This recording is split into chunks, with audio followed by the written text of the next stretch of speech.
somewhere in the Philippine Sea, and the USS Indianapolis is sinking. 2 torpedoes from a Japanese submarine have torn the heavy cruiser open below the waterline, and within 12 minutes she has rolled over and gone under, taking hundreds of men down with her. Roughly 900 sailors are left bobbing in the warm, dark Pacific, with no lifeboats, no radio call acknowledged, and no rescue coming for days. What happens next becomes one of the most infamous chapters in American naval history.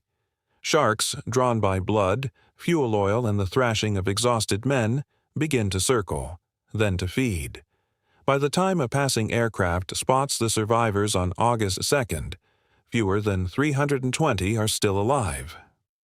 Nobody will ever know exactly how many died from wounds, exposure, salt poisoning, or drowning, and how many were taken by sharks, but the survivors' accounts are enough to fix the image permanently in the American imagination: the ocean as predator, the shark as the embodiment of a sailor's worst nightmare. That nightmare did not stay buried with the war. It surfaced again more than a decade later in a quiet research laboratory on the Gulf Coast of Florida, where a marine biologist and a Navy engineer sat down with a very different question. Not how do we keep sharks away from our men, but what if the shark itself became the weapon? What follows is the story of Project Headgear, a real, federally funded American program that spent over a decade trying to turn one of the ocean's most feared predators into a self-guided bomb. It sounds like the plot of a Cold War spy novel. It was not. It was an actual line item in naval research budgets, conducted by credentialed scientists, documented in a final report that the United States Navy kept classified for nearly half a century. Understanding why it was attempted, how close it came to working, and why it ultimately failed tells us something unexpected about the limits of even the most determined military ingenuity, and about the strange places fear can lead a nation's defense establishment. To understand why anyone thought a shark could be made into a weapon, you first have to understand how badly the United States Navy wanted to solve the opposite problem. Through the Second World War, thousands of American servicemen found themselves adrift in tropical and temperate waters after their ships were sunk or their aircraft went down, often for the first time in naval history, fighting at length over waters that sharks called home. The psychological toll was severe. Quartermasters reported that fear of shark attack was doing as much damage to morale as fear of the enemy. Men refused to ditch aircraft over open water if they could possibly limp home instead. The Navy's response was to develop something to put their minds at ease: a chemical shark repellent, sold under the name Shark Chaser, a small block of copper acetate and black dye that sailors and airmen were told to drop into the water around themselves.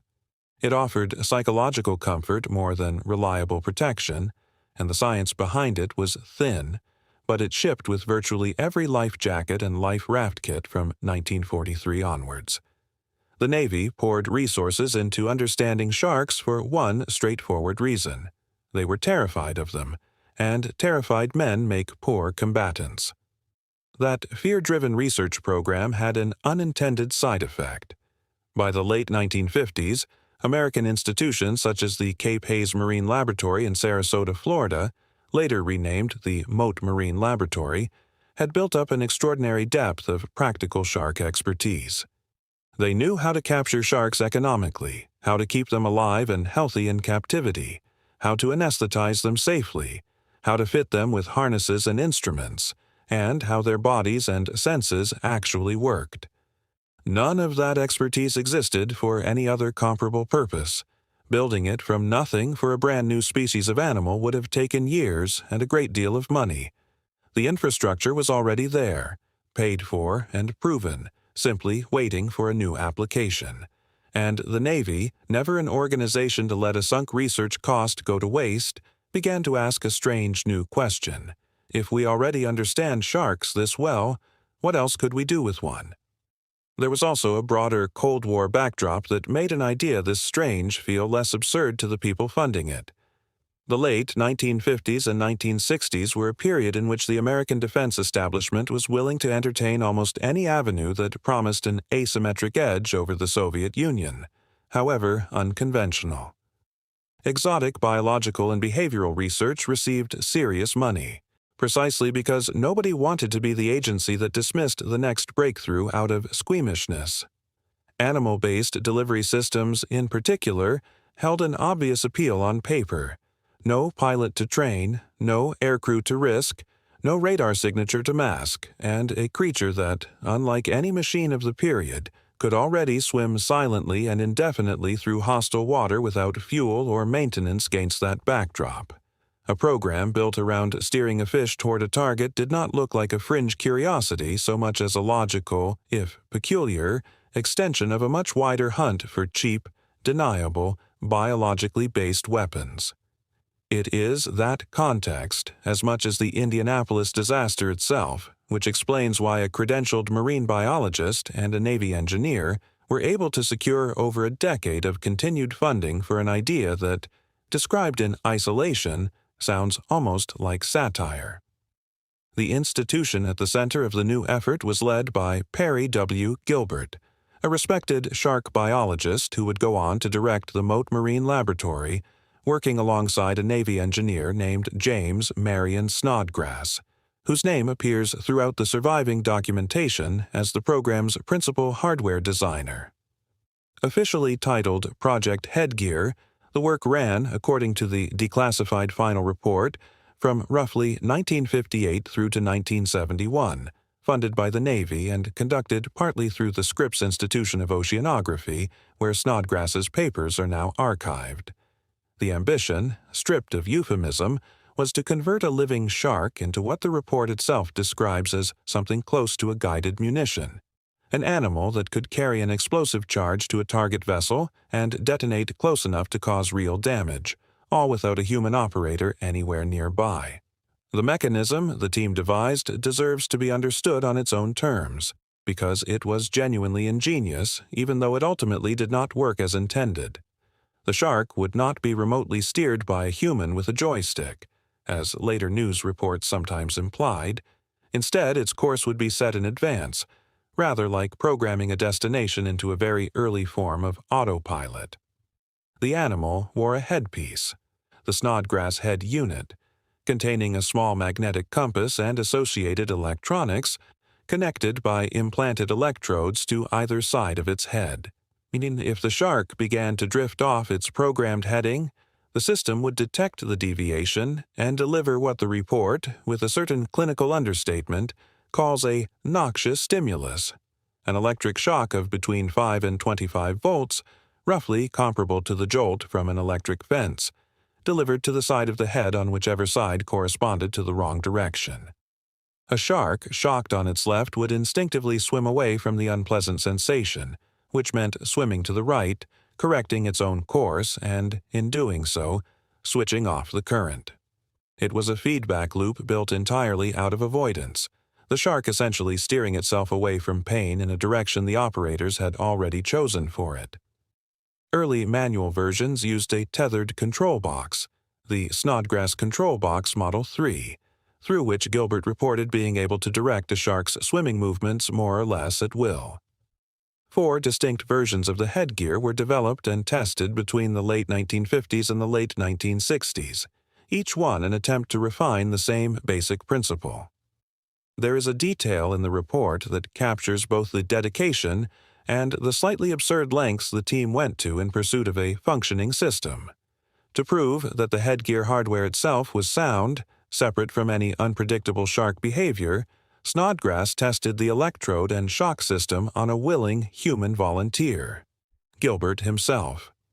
With electrodes implanted in his own shoulders, Gilbert was successfully steered around a swimming pool using the identical stimulus logic intended for the sharks. The equipment worked exactly as designed on a person. On a free-swimming shark, it consistently did not, and working out why became the project's central technical struggle for years.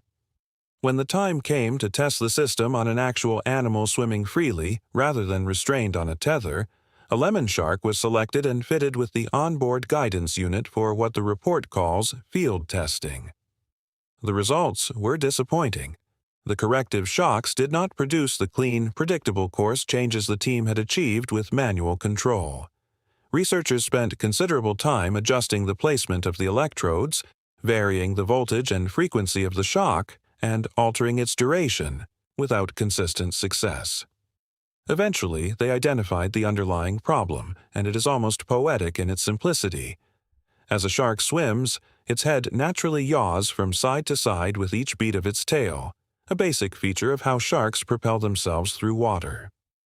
The headgear system had not been designed to account for this constant, rhythmic side-to-side motion, so it kept misreading the animal's heading and delivering corrective shocks at the wrong moments, confusing rather than guiding the shark.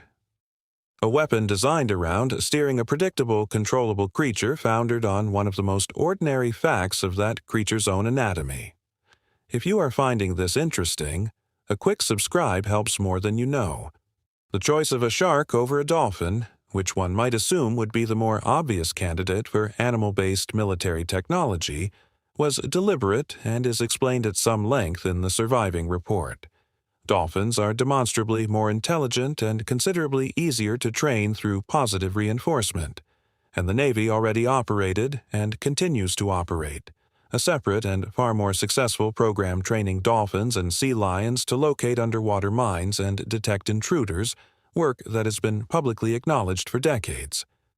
But Gilbert and Snodgrass argued that intelligence was precisely the problem for a one-way mission like theirs. A dolphin, in their own words, has a mind of its own in a way a shark does not. A clever, social animal is far harder to send unflinchingly toward its own destruction than one that can simply be steered by avoidance reflex. There was also a quieter, stealthier argument in the shark's favor. Sharks make no vocalizations of any kind, unlike the clicking, whistling dolphin. And because sharks lack a swim bladder, the gas-filled organ that gives most fish their buoyancy and shows up brightly on sonar, a shark is effectively invisible to passive underwater detection. In a way, a dolphin is not. On paper, a silent, sonar-transparent animal with no real capacity to refuse an order looked like the ideal delivery platform. In practice, the very absence of trainable intelligence that made the shark attractive also made it almost impossible to guide with any precision once it was actually in the water. Project Headgear never reached anything resembling operational deployment, and it is important to be honest about that rather than imply otherwise. There is no evidence in the declassified material, nor in any subsequent reporting, that a shark fitted with this equipment was ever sent against a real target, friendly, hostile, or otherwise. The documented activity is confined to laboratory tanks, swimming pools, and controlled tether tests, plus the single field trial with the lemon shark.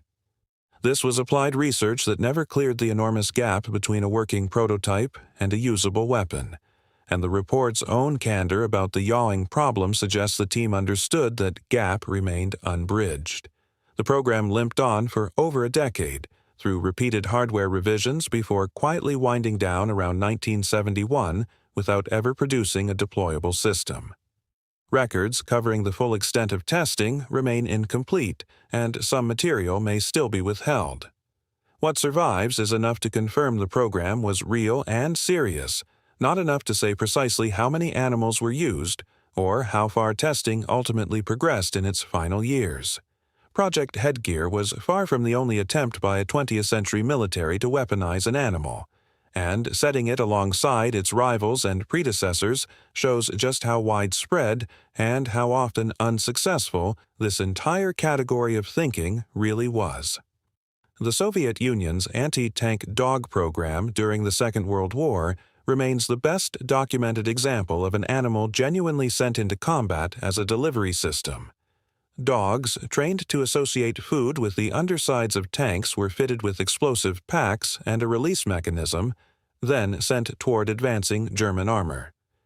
Soviet accounts describe real combat use, but also widespread failure, with dogs frightened by gunfire and engine noise running back toward their own lines rather than toward the enemy, sometimes with disastrous results for the handlers who had trained them. The American war effort had its own parallel curiosity, a wartime proposal known informally as Project Pigeon, in which the behavioral psychologist B.F. Skinner trained pigeons to peck at a screen showing an incoming target, with the pecking motion intended to steer a glide bomb. It achieved a genuinely impressive level of accuracy in testing and was abandoned anyway. Not because it failed technically, but because military reviewers could not bring themselves to trust a guidance system that depended on a bird's continued cooperation when more conventional electronic alternatives, however crude, were becoming available. Project Headgear sits squarely in this tradition, technically inventive, conceptually unsettling, and, ultimately, defeated less by enemy countermeasures than by the unpredictable nature of the animal at its center. Where it differs from the Soviet dogs and Skinner's pigeons is that it never even reached the point of field deployment against a real adversary. It was defeated by basic shark physiology before it ever left the testing tank.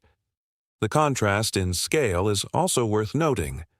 The Soviet anti-tank dog program reportedly involved many hundreds of trained animals across multiple fronts, and despite its serious failures, it did see genuine combat use, however imperfect.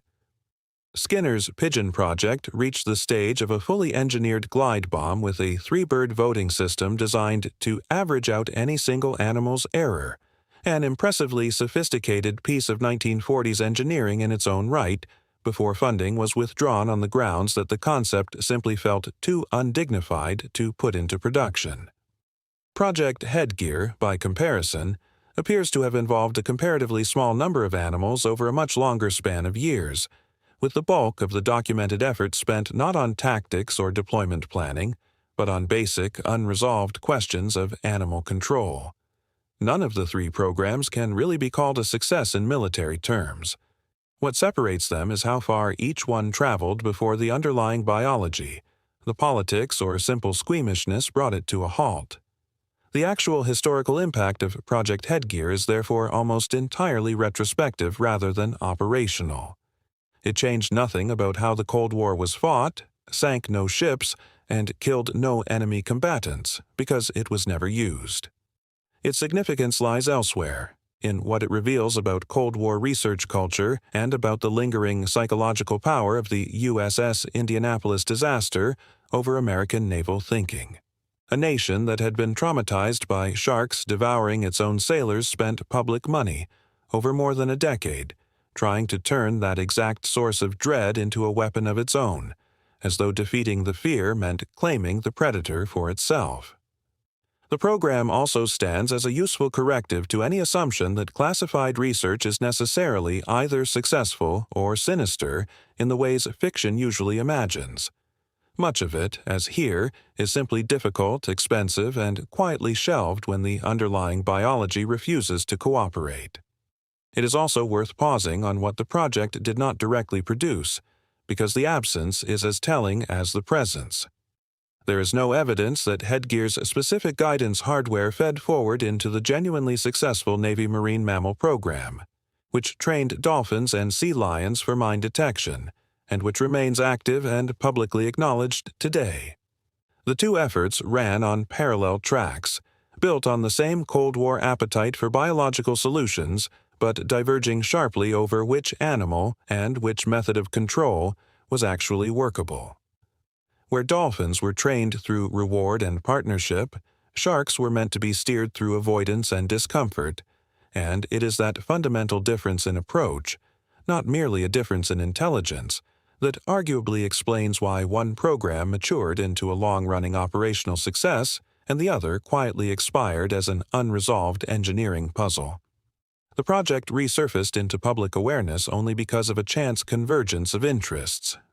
The author, Mary Roach, encountered a fragmentary reference to it while researching shark repellents for her book Grunt, and with help from the public records organization Muckrock, successfully petitioned the Navy for a mandatory declassification review, which finally produced the full final report decades after Gilbert and Snodgrass had both died. No fragment of Headgear hardware is known to survive in any public museum collection. What remains is paperwork, held partly at Scripps among Snodgrass's archived papers and the handful of journalistic accounts written once the file was finally opened. So, the shark was never made into a weapon. Not really, not in any sense that ever left a Florida testing pool. The compass failed to read the animal's own swimming motion. The electrodes shocked the wrong instinct into the wrong response. The mind the Navy wanted to bypass turned out to be less of an obstacle than the body underneath it, which simply moved the way sharks have always moved, indifferent to American naval ambition. What endured, instead, was an idea, filed away in a classified report for nearly 50 years about how far fear can travel before it runs out of road. From 900 men in the dark water off the Philippines to a swimming pool in Sarasota, where a scientist let himself be shocked to prove his own machine worked, to a lemon shark that simply would not, or could not, be steered. The weapon was never built. The fear that built it was real enough, and it took the United States Navy 13 years and